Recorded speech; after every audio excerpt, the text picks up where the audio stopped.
Welcome, Craig, to the IoT For All Podcast. Thanks for being here this week. Thank you for having me, Ryan. Absolutely. I love it if you can kick this off with a quick introduction about yourself and the company. Sure. So my name's Craig Herrett. I'm a group sales director of a company called 2100 Group. That has two companies in it. One's ProView Communications. ProView is a distributor of IP phone equipment. And then the one we're here to talk about today, which is All IoT. All IoT is what started as just a straight distributor of IoT equipment, and somewhat progressed into a bit more of a value-added / MSP type business. Fantastic. So one of the questions I wanted to ask you is, I know from your all's experience, it's being focused on LoRaWAN, moving into cellular. I want to know, or not saying going away from LoRaWAN, but kind of diving into the cellular space. What are you kind of seeing happen at the moment with that in the cellular space that's so attractive and so interesting for you when it comes to IoT? Well, we never actually wanted to be in the cellular space originally. We wanted to sell hardware. So I'll give you a little bit of background on how we moved into it. So ProView Communications was just a hardware distributor, and what we tried to do is make deployment easy. So we built lots of different tools so you could put down a phone and it would become plug and play. IP phones are just the same as computers. They need some config, they need some bits. And the intention really was to go into IoT and do exactly the same thing. So what we'll do is we know that you're going to deploy 10,000 sensors in certain instances. That's going to be hard. So what we do is we'll do exactly what we did with ProView, and we'll do that to IoT. We was actually initially looking for a new business idea, and that's where the IoT stuff come out. What we've seen is that LoRaWAN was doing really well, which was great. And there was an interesting reason why we chose LoRaWAN over Sigfox, etc. But the thing that we're trying to steer away from is there's a lot of people that just provide connectivity. What we've now found is that there's lots of people that LoRaWAN may suit in certain instances, but NB-IoT devices suit in others. So what they then turned around and said, okay, right, we want NB-IoT devices. The biggest challenge at the moment, I would say, is that there's just not enough. There's not enough NB-IoT devices. We've got lots of people. If we had the same amount of SKUs that we've got on LoRa in NB-IoT, it would be fantastic. But they're not really competing. They're complementing. So a couple of, I don't want to take away any questions you're going to ask in the future, but there's a couple of different instances. So I've got a customer that is doing care homes. Now, if you're going to put that in one specific area where you're going to put, 500, 1,000 sensors in one particular area, NB-IoT doesn't work out as cost effective. It does exactly the same jobs. The sensors are effectively the same sensor. They're just using slightly different technology to move it across. You're using the same dashboard. You're using everything the same. It's just the technology that transfers it. So you put that as a commercial deployed moment, and LoRaWAN works out commercially attractive. However, if you go into kind of a much vaster area, perhaps you're using it in Scotland or something like that, and the sensors are really far apart, LoRaWAN no longer works because actually you need a gateway per a lower number of sensors. So NB-IoT suddenly becomes fantastic. I know we've talked about or about to talk about one of the case studies we spoke about, what we were in the middle of doing now, which is around 60,000 which actually moved now to 90,000 different locations. LoRaWAN or any LPWAN technology under 90,000 locations commercially just won't work out very well. So NB-IoT fits the bill so well. One thing I'm curious about is there are a lot of people out there listening to this that when it comes to either adopting or developing cellular IoT solutions, I know there are a lot of kind of decisions that need to be made and things that can go right, but also can go wrong. What are some of those kind of pitfalls with cellular IoT and devices that should be avoided or should be really thought about or paid attention to early on? Like how do you select the right connectivity provider or partner? How do you kind of go from there? And what things should people be on the lookout for? You can keep it simple. I've had quite a lot of different presentations on this exact subject, where people do ask you what are the kind of the things to avoid, what are the things to go for. You need to keep it simple initially. So the first thing is, what are you trying to achieve? Had somebody that was trying to measure light. They wanted to see if the light was on or off. It was a council. And we said, look, you're not trying to do that. What you're trying to do is the path illuminated enough? So it's slightly different. So First of all, just look at what you're trying to do. There's the first mistake, because people go, I'm trying to do this, but they're not. They're trying to jump ahead. So talk to somebody that's got good experience, that understands the various sensors, technologies, etc. So again, it probably comes down to a bit of partnership.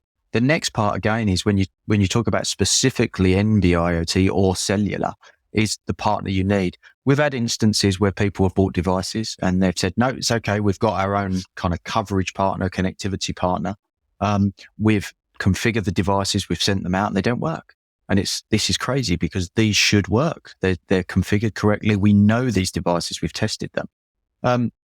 We've got them sent back. We've put in our our SIMs, and they've worked perfectly. And it turns out that what they did is they went with a connectivity partner that was using a roaming agreement. Now, they work slightly different. They present themselves slightly different.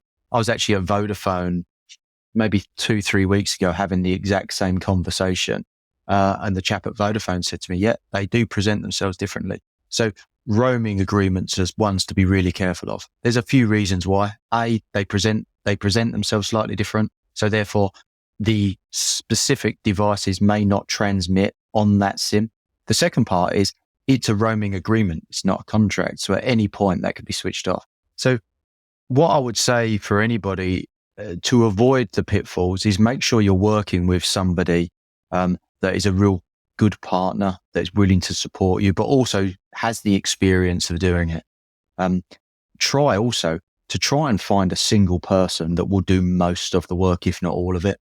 Again, the reason for that, as kind of the age-old saying, is one throat to choke.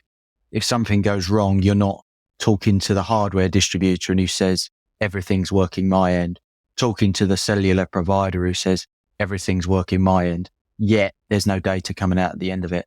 So where possible, just find a really good partner that does as much of the solution as you can. What about the component shortage that's kind of been happening throughout the last couple of years that I know people have been affected by, which I'm sure affect the ability for deployments to get out, for stock to arrive on time, things like that. How have you all handled that, and how can people approach that kind of challenge that has occurred? Again, it did affect us. I'd be lying if I said it didn't. However, with more on the LoRaWAN side, the NB-IoT, there's just not enough SKUs out there already. So I'd encourage any manufacturers that might be listening to this, just jump on NB-IoT. It's one of the fastest growing areas that we're seeing, and there's just not enough devices to go around. So I'll talk more about the LoRaWAN stuff because it's an easier kind of discussion to have. So we was absolutely affected. There was lots of devices that we wanted and couldn't get. The bonus with these devices is they're all pretty dumb. And I don't mean that disparagingly. They're not super smart devices. There's very few that use AI technology or do very specific things. Most of the devices are sensing heat, temperature, moisture, humidity, or level sensing, or certain gases, CO2, etc. And for them, there's multiple different versions. So we signed an agreement with a large international company. And the agreement was that I always had to have available a CO2 device. I always had to have available a CT clamp with 75 amps. Now, I was able to sign that on the basis that if and when the component shortage hit a certain manufacturer, I could substitute in another one. I was managing the decoding. I was managing pretty much everything else. But what it meant is a lot of those deployments, well, I say moved right, but moved data. A lot of those deployments didn't have to be delayed. Some did. We've had some deployments that was due to go in, I think it was January 2022. And we're just about to finish those now. That was more specific, but even so, the component shortage did hurt us. But these devices they're quite interchangeable. Now, let me ask, from the experience you have working with different companies of different sizes, are you seeing kind of adoption grow in when it comes to like large enterprises or maybe small, medium-sized companies?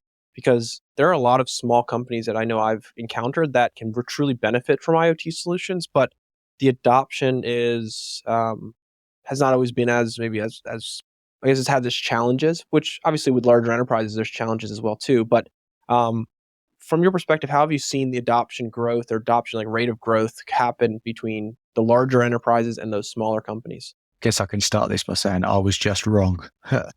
we originally started All IoT, and as we was kind of doing the concept for the business, we expected it initially to be a hobbyist's business. So we'd have lots of people that are early adopters, and they would probably be some technical directors or very small companies that want to experiment, etc. And we was absolutely wrong. What has happened is I look at the larger businesses that just happen to have more money and are able to put more cash behind it. And they are able to put in proof of concepts with some money behind it. Whereas the smaller guys have struggled to initially identify what the win is, what the return on investment is, or how it can make life better. That's changing somewhat now. So the pace of IoT as a whole has really ramped up. But the larger enterprise businesses have certainly adopted significantly faster. They've identified things. I'll be working with a company called Johnson Controls, again, international business. And one of the first things they said is they identified that there was an energy opportunity for them and one of their customers. So they went and spoke to their customer and says, if we could monitor all of your energy, we could show you ways of saving money. They already used Johnson Controls platform. So there was no new platform. It was purely an add-on to the existing business. They was able to secure funding really quite easily and quite quickly to initially do a proof of concept for 30 sites. I liken that to one of my other customers who is a smaller guy. He actually he runs garages. He's got 3 or 4 garages. Now, getting his business to move forward with exactly the same kind of scenario, its energy consumption was a lot slower. And again, it was purely because of the money and the time. So I do say it's changing now though. And I think the reason it's changing is people are now starting to see the actual return that they can get. And not just in money, maybe in efficiency, maybe in just making life better. But yeah, it's certainly enterprise have moved forward faster, but SMB hopefully will catch up. Yeah, I agree. I think with the more real solutions that are out there and successes companies are having with IoT solution adoption, the more confident smaller companies will be to make that leap, invest the money and the time into building and bringing in these solutions into their business. So I think we're getting closer to that for sure. Absolutely. And one of the things we really try and do is we really try and champion any case study that's out there, anything that we can show that there's a real return. Because it's wonderful doing things that are just nice and good. And I keep using the phrase make life better. But unless there's a return on it, it's really difficult for someone to justify spending that money. So what we do is we look at a load of different areas that can say, right, this will save you money, or this will make you more efficient, or this will improve the environment, therefore bringing new customers, and therefore increase revenue and improve your kind of your gross profit and net profits, etc. What are your thoughts kind of moving forward in the space? I know you have a lot of interesting use cases that you are working on, but just like if you look at the landscape now, what do you think's needed for it to grow and continue to move forward at hopefully a pretty good rate for everyone to benefit? But yeah, just love to get your thoughts on that. If you look at the numbers regarding IoT as a whole, there's some wild figures out there, and they look like they're coming true. The growth is huge, and I'm pretty excited by it all. I think we all are. The business that we started kind of just shy of 5 years ago has grown exponentially.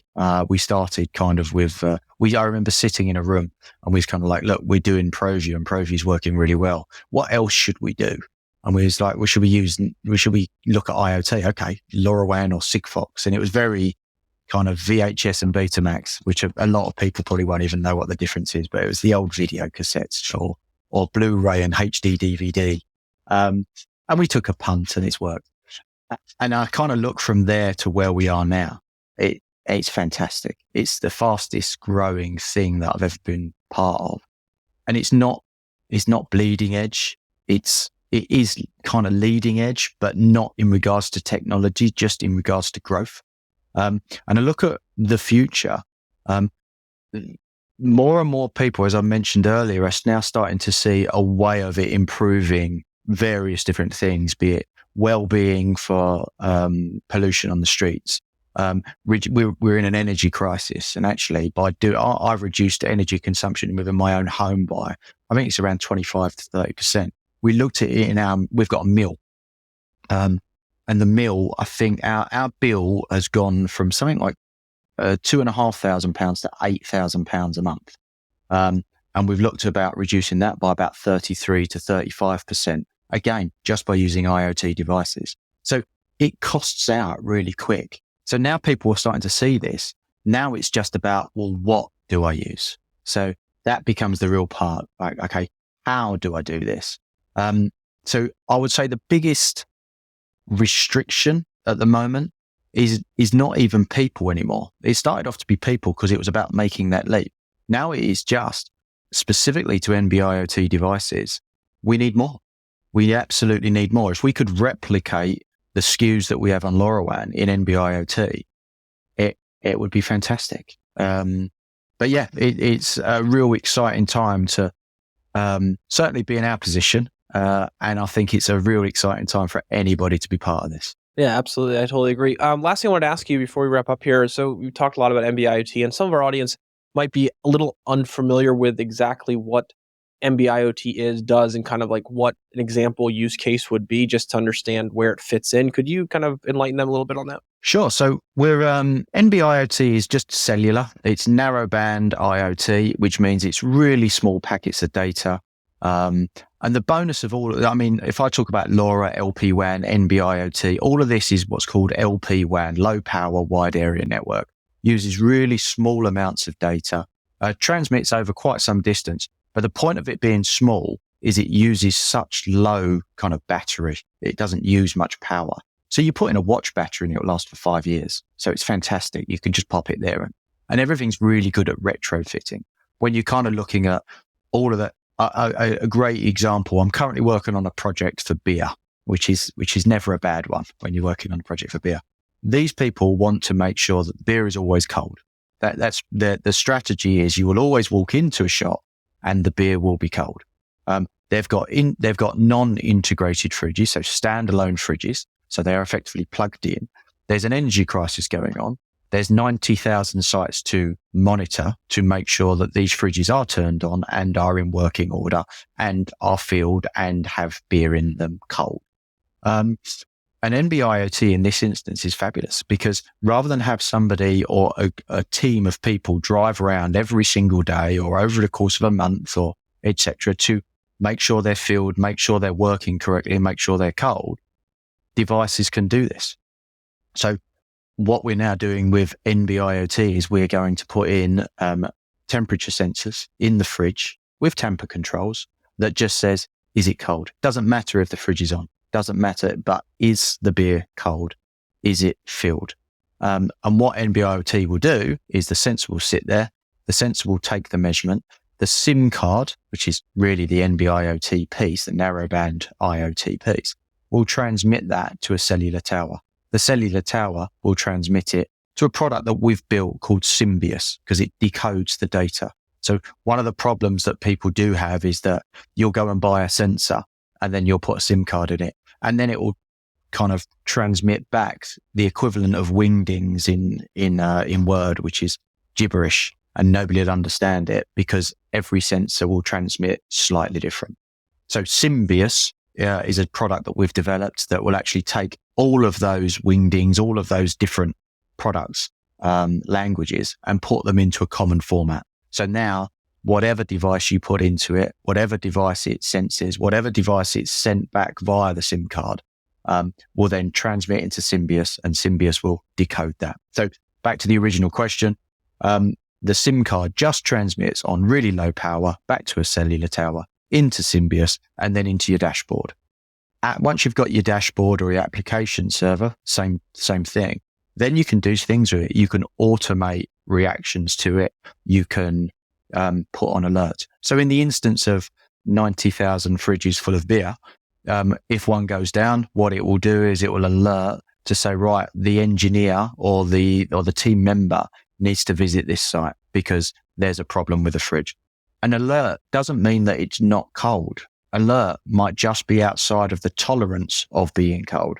So if we're looking for beer to be at kind of 10 degrees and it actually goes to 12 degrees, they could alert at that. They could say, right, 12 degrees is too warm, or it's on the edge of being too warm. Therefore, let's alert that. So hopefully the engineer will get there before that becomes a problem and is no longer cold. Appreciate you breaking that down. For our audience who's listening to this or watching this and wants to learn more about what you all have going on or touch base after this, is there any follow-up? What's the best way they can do that? There's a couple of ways. Obviously, you could phone us. So we do have a phone number, and I'm really good at this and I haven't got my card with me. But the other way is alliot.co.uk. So that really, we had a lot of talk about, when we first created the company, we called it Alliot because we thought we was being super intelligent. But the reality is what we do is just all IoT. So alliot.co.uk. We've got a chat feature on there. Obviously, you can contact us via the webpage. We've got lots of different ways to contact us. And what I would say is you don't have to, I know it sounds terrible, you don't have to buy anything from us. You just kind of have a chat and we can kind of start you on a journey. A little while ago, we've done a golf course in, I think it's Cornwall. It's down south of the UK. And the chap there was working for the committee for the golf course. So not necessarily a techie. Said, look, I've heard about this. Can you help? And we said, yes, you need to have these skills. And he said, that's great. I've got them skills. And we sold him moisture sensors, some Strager valves that effectively will enable him to turn on his Rainbird system. And they've instigated an IoT irrigation system. And it's fantastic because that can grow even further. If they want to, they can start measuring the chemicals that are in the ground and then tell the groundskeepers that the grass has a disease and what chemicals to put on the grass to get rid of the disease. So it's just never ending. It's super. So call us. Thanks again for taking the time. Really appreciate it and excited to get this out to our audience. Thank you very much, Ryan. Thanks for having us.